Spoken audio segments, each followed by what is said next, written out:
in an expired contraption as some group of Fulani, or rather should we say the Fulanis, claim ownership of land from Sokoto down to the Atlantic. A group known, and they call themselves Fulani Nationality Movement, FUNAM. Of course, you know, they have different groups, different socio-cultural groups, different terrorist groups. They have Boko Haram, ISWAP. They even have the Meiti Allah. They have just different groups. Now, this is another group, FUNAM, with the same ideology.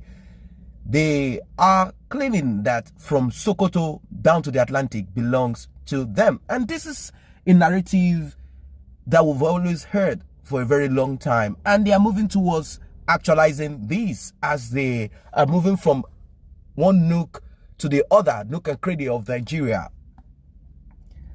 The ownership of the country, they claim, belongs to them from Sokoto down to the Atlantic.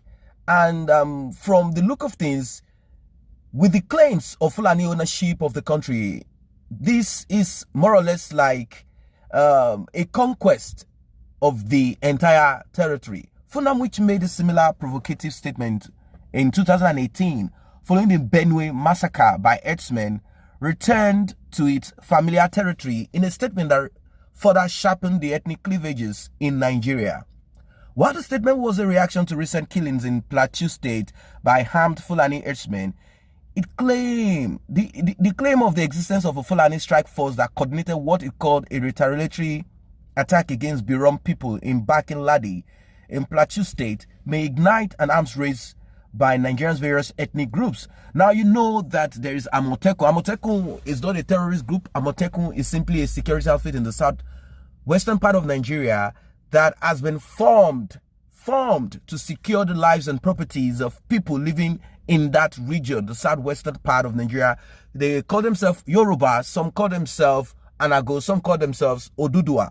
President of the group, Badu Salisu Amadu, was unapologetic about the killings, in which 14 people died. He said the killings were justifiable as the Fulani had been attacked before the counter-attack. And he led an operating philosophy of the ethnic nationality. For avoidance of doubt, our heritage is that any attack on a single Fulani is an attack on all. Any of such attacks must be countered with triple measure. Now, when you look at all of this, it's simply a forced marriage. Fulanis are foreigners that found a way to entrench themselves into that contraption called Nigeria. And they came in from the north as a result of the culture. And of course, they came in as a result of the religion, Islam. Amadu claimed that Plateau, Benue, and the rest of Nigeria is an indigenous territory of the Fulani people. Now, who has done this to us? What is happening to the Southerners? Greed is the problem in the South. They are so greedy and they are subservient. They are so docile. And I'm talking about the typical Nigerians, people who live in that contraption. Many of them are politicians, and they will continue in this. They will continue making a mockery of themselves. Now, he has claimed that from Benue down to the Atlantic, all the territory belongs to them. But this claim is a pure distortion of history, as the Fulani migrated into Nigeria. Fulanis migrated into Nigeria. You cannot talk about the Hausa, although, like I said, they both share the same culture. We don't know what will happen later if the Hausa Fulanis will strike themselves later when Nigeria breaks apart. But right now, the Fulanis are known to be everywhere. You need to look at the west of Africa. You find Fulani tribes in Senegal, Mali. You find them everywhere. They are cattle herdsmen. That is what they are. They are nomads. And they have become a menace. Both with Hausas, they've become menace to that contraption called Nigeria. The Fulani migrated into Nigeria around the 18th century and set off the jihad in the 19th century. We are the first to settle in Plateau, Benue axis thousands of years ago. And that's what he said. We shall take and possess every inch of this land. A conscious attempt to rewrite history and to distort, manipulate, or to destroy our past will be resisted with all the might at our disposal. Now, like I told you, Hausa Fulanis are all over the place. They are nomads. They have no scruples. Their value system is so distorted. And people have allowed these Fulanis to come in en masse into Nigeria. They've entrenched themselves. The wife of the president, she is a Fulani. They have a state. Now, there is no crime if people migrate. People migrate and they live like humans and do things in the right manner. But unfortunately, this is not the case. They are nomads. They've not found a way to civilize themselves. They don't want to upgrade in any way. They don't want to have a ranch at all. Now, I'm going to quote this. We have said it over and over that Nigeria is the only inheritance we have in Africa and anywhere in the world. Nigeria is the only country that Fulani have dominated up to this point. They are everywhere, like I said, but Nigeria is the place where their voice is so loud. Why? Because the people are subservient. That is the reason why. He said, this land belongs to us from Sokoto to the banks of the Atlantic Ocean.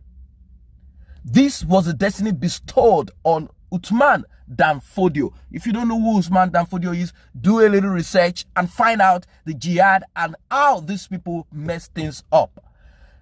Uthman Dan Fodio, which would have been fulfilled since 1816, we are talking of very long time ago, if not for the obstruction of this great assignment by the British, it is no longer time to play the ostrich. Our men are waiting. We are eager to fight. We are boiling with the zeal to actualize our dream. Enough of double dealing and ambivalence by Fulani political leaders who unfortunately think the Fulani can only take back what belongs to us through appeasement and elections destined to reflect cultural values anti-ethical to preaching of Uthman Dan Fodio.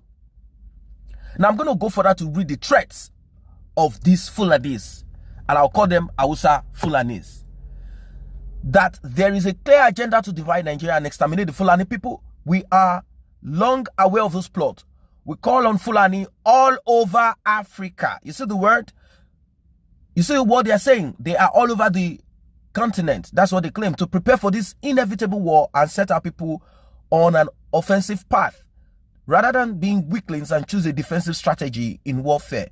We have said it over and over that Nigeria is the only inheritance we have in Africa and anywhere in the world.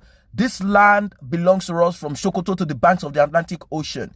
They claim that this has been destined, that Nigeria is their destiny and that has been given to them.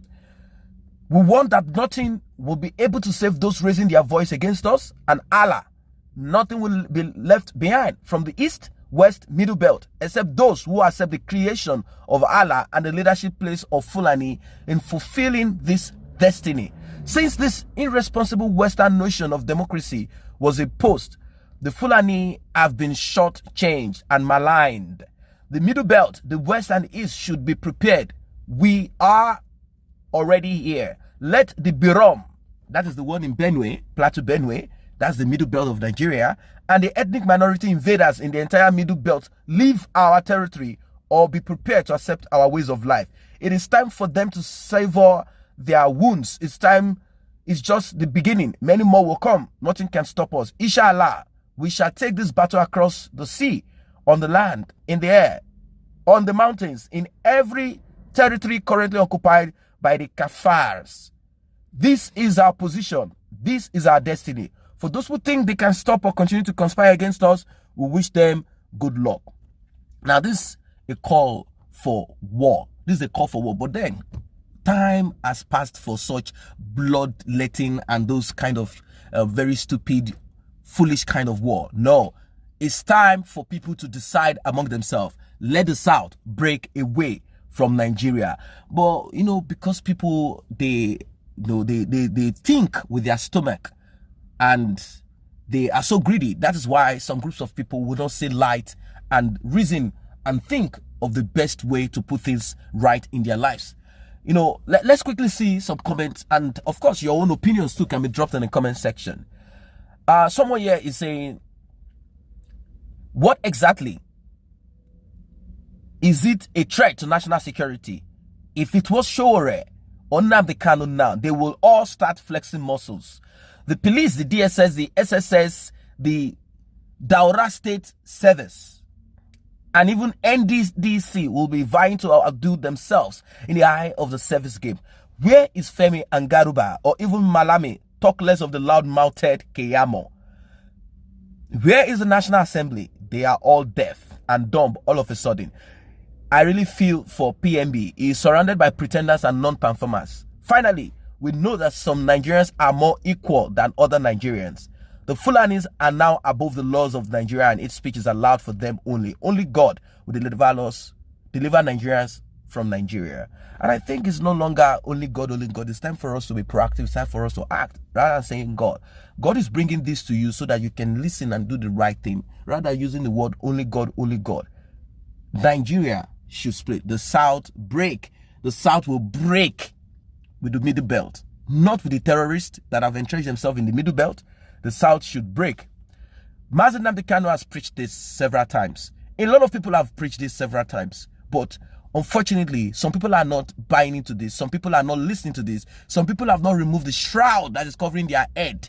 Some are not removing the scales that have covered their eyes.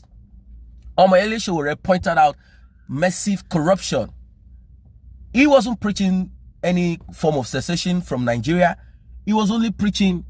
That is his own message. Like I do say, every messenger has his own message. He has preached about corruption in all nooks and crannies of the country, the lackadaisical attitudes of a lot of people, and he decided to wake people from their slumber. But unfortunately, a lot of people have esteemed him as a very evil person. But unfortunately, they are the ones that are suffering. After all, Nnamdi Kanu has a British citizenship, even though there is racism over there where he is, or whatever, at least to some extent. He has it on both sides. He can either shift here or shift there. Sowore also, he can either shift here or there. He's domiciled in America. So he can either shift into Africa or shift anywhere it is. Yes, there are people listening that also have such opportunities or have it a little bit more better in Nigeria. But unfortunately, there are a lot of people that do not. But still, this same group of people are the ones that are happy with the way things are and they care less about anything. Maybe they are all right with the way things are. It's okay. Some do not have the issues. They don't have the problems of the meanings of Hausa Fulani. We understand that. But what about the Christians in the Middle Belt that are going through this hardship? Like I do say, no one chooses where to be brought into. But when you're brought into a place, it's time for you to rise up and think think properly, think clearly and productively. So that is what it is for now. If you're not a member of this channel, let us grow together by you tapping on the subscription button and a red notification icon bell below. It's down on the right. Please do tap on it. And for those who are already a member of this channel, I say a very big thank you for the support. Thanks for stopping by.